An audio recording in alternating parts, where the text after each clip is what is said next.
Gold, trusted gold buyers. మీరు తాకట్టు పెట్టిన బంగారాన్ని విడిపించి ఈ రోజు ఉన్న మార్కెట్ ధరకు కొనబడను.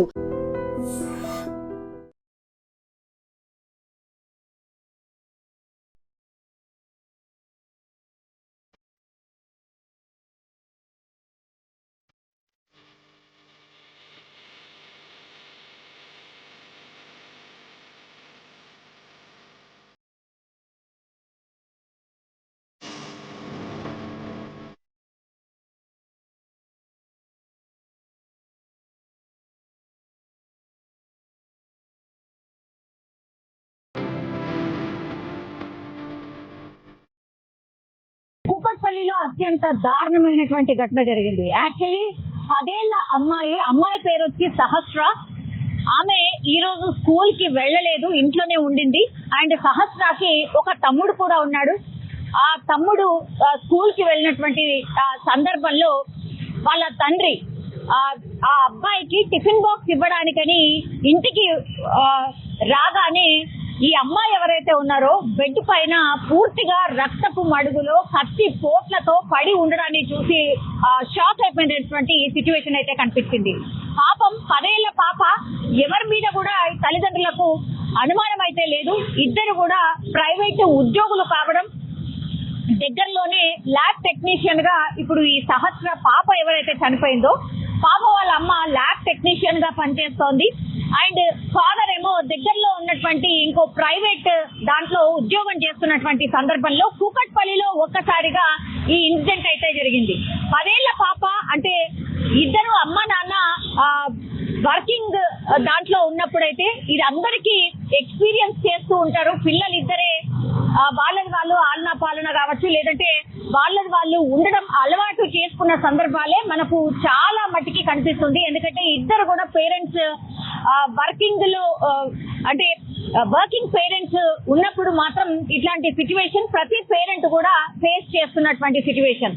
అట్లాంటిది ఈ రోజు కూకట్పల్లిలో మధ్యాహ్నం 1:10 ప్రాంతంలో తండ్రి పాప దగ్గర అంటే ఇంటికి రావడం, ఇంటికి వచ్చి ఈ బాబు ఎవరైతే ఉన్నారో ఆ బాబుకి టిఫిన్ బాక్స్ ఇవ్వడానికని ఇంటికి వచ్చి ప్యాక్ చేద్దాము అన్న సందర్భంలో ఒక్కసారిగా వాళ్ళ బిడ్డ బెడ్ పైన టోటల్లీ రక్తపు మడుగులో కత్తి పోట్లతో కనిపించడంతో ఒక్కసారిగా ఆందోళన చెందడమే కాకుండా వెంటనే సమాచారం అందించాడు. చుట్టుపక్కల వాళ్ళకు కూడా ఎవరినన్నా చూసారా, నా బిడ్డని ఇట్లా చంపేశారు, ఎవరు చంపేశారు ఏంటి అని బోర్న విలిపించడం చూసాం. అట్లాగే వాళ్ళ మదర్ కి వెంటనే ఇన్ఫర్మేషన్ రావడంతో ఒక్కసారిగా చుట్టుపక్కల వాళ్ళు అందరూ కూడా అక్కడికి రావడం, ఆ తర్వాత అత్యంత దారుణంగా అంత చిన్న పాపను ఎవరు చంపారు అనే కోణంలో ఇప్పుడు పోలీసులు అయితే విచారణ చేస్తున్న సిచ్యువేషన్ అయితే కనిపిస్తోంది. సహస్ర పేరెంట్స్ పేరు వచ్చేసి రేణుక, అలాగే కృష్ణ. వీళ్ళిద్దరు కూడా వర్కింగ్ పేరెంట్స్ కావడంతో పాప ఈ రోజు స్కూల్ కి సెలవు ఉండడంతో ఇంట్లోనే ఉండిపోయినటువంటి పరిస్థితి. ఆమె ఆడుకుంటుందో లేకపోతే పడుకుందో తినిందో ఈ టైంలో ఏం చేస్తుందో అన్న థాట్ తోని వాళ్ళ నాన్న ఇంటికి వెళ్లి చూసేసరికి పూర్తిగా రక్తపు మడుగులో పడి ఉండడం, డోర్లన్నీ ఓపెన్ అయి ఉండడం, ఇదంతా గమనించిన తర్వాత గట్టిగా కేకలు వేస్తూ వాళ్ళ నాన్న బయటికి పరుగులు తీశాడు. చుట్టుపక్కల వాళ్ళందరూ కూడా వచ్చి ఏం జరిగింది ఏంటి అని చూసేసరికి పూర్తిగా పాప రక్తపు మడుగులో పడి ఉన్న పరిస్థితి.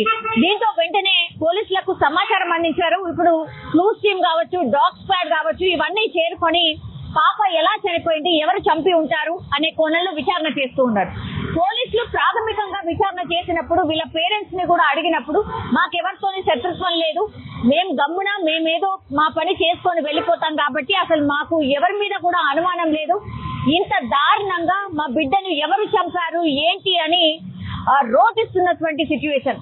బతకడానికని ఇక్కడికి వచ్చాం, కేవలం 2 ఏళ్లు మాత్రమే అవుతోంది, మా పిల్లల్ని మేము చూసుకుంటూ మా బతికేదు మేము బతుకుతున్న సందర్భంలో ఒక్కసారిగా నా బిడ్డ మీద ఇంత కోపం పెట్టుకున్న వాళ్ళు ఎవరు, ఇంత దారుణంగా చంపడానికి గల కారణం ఏంటి అని అంటూ వాళ్ళ తల్లిదండ్రులు రోధిస్తున్నటువంటి సిచ్యువేషన్ అయితే కనిపిస్తోంది. కూకట్పల్లిలో ఒక్కసారిగా ఈ సంఘటన జరగడంతో చుట్టుపక్కల వాళ్ళు కూడా భయాందోళనకు గురవుతున్నారు. ఎందుకంటే డే టైంలో 1:10 ప్రాంతంలో ఈ ఇన్సిడెంట్ జరిగినట్టు చెప్తున్నారు.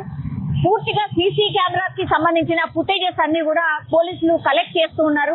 ఎవరు ఇంత దారుణంగా సహస్రాని 10 ఏళ్ల పాపని ఇంత దారుణంగా ఎవరు చంపుకుంటారు అనే కోణంలో దర్యాప్తు అయితే చేస్తున్న సిచ్యువేషన్ అయితే కనిపిస్తోంది. కానీ ఒక్కసారిగా కూకట్పల్లిలో ఈ ఘటన జరగడంతో కలకలం అయితే క్రియేట్ అయింది.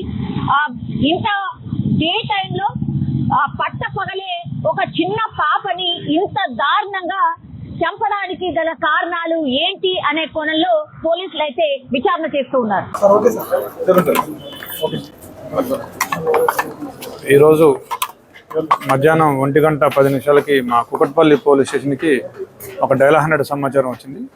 దాని ప్రకారం ఒక 10 సంవత్సరాల పాప ఇంట్లో చనిపోయి కనిపించిందని ఆ సమాచారం యొక్క సారాంశం. వచ్చి చూడగా ఆ పాప 10 years age and 6th class చదువుతూ ఉంది. సో వాళ్ళ ఇంట్లోనే మంచం మీద పడి ఉంది. సో ఒంటిపై కత్తిపోట్లు ఉన్నాయి. సో ఇప్పుడు ఆ బాడీ చూసాము. తల్లిదండ్రులు చెప్పే వెర్షన్ ఏంటంటే వాళ్ళు 9 o'clockకి ఇద్దరు కూడా జాబ్స్కి వెళ్ళిపోయినారు. వాళ్ళు మళ్ళీ తండ్రి 12:30కి అట్లా బాబుకి బాక్స్ పంపాలని వచ్చి చూడగా పాప శవం బెడ్ మీద కనిపించిందని చెప్తూ ఉన్నాడు. సో బాడీని ఇప్పుడు పిఎంఈకి పంపిస్తూ ఉన్నాము. క్రూజ్ టీమ్ అండ్ మిగతా వాళ్ళు కూడా వాళ్ళ పని వాళ్ళు చేస్తున్నారు. సో పోస్ట్ మార్టం రిపోర్ట్ వచ్చాక మిగతా విషయాలు తెలియజేస్తాం. Thank you. తల్లిదండ్రుల చెప్పేదాని ప్రకారం వాళ్ళు ఎవరి మీద అయితే ఇప్పుడు వరకు అనుమానం వ్యక్తం చేయలేదు. స్పెసిఫిక్గా ఎవరి మీద కూడా తల్లిదండ్రులు అయితే అనుమానం వ్యక్తం చేయడం ఇంకా తెలియదు. We are verifying. పాప కేంద్రీయ విద్యాలయం చెప్పి 6th క్లాసు హాలిడేస్ ఇచ్చారని చెప్పినారు. వాళ్ళు వచ్చి ఇక్కడికి 2 years అయిందని చెప్తున్నారు. Thank you.